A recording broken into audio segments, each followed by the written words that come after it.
What's the meaning of Benny Goodman?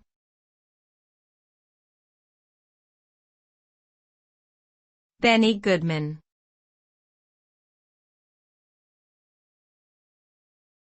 Benny Goodman.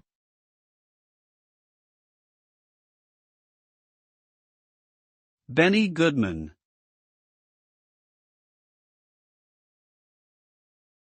Benny Goodman.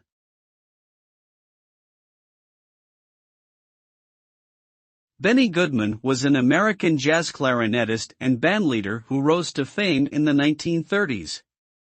He is widely regarded as one of the most influential musicians in the history of jazz music. Goodman is known for his virtuosity on the clarinet and his role in popularizing jazz during the swing era. He led one of the most successful bands of the era, featuring notable musicians such as Gene Krupa, Harry James, and Teddy Wilson. Goodman's music was characterized by its energetic and infectious style, which helped to define the sound of swing music. His impact on jazz music has earned him a place in the pantheon of American music legends.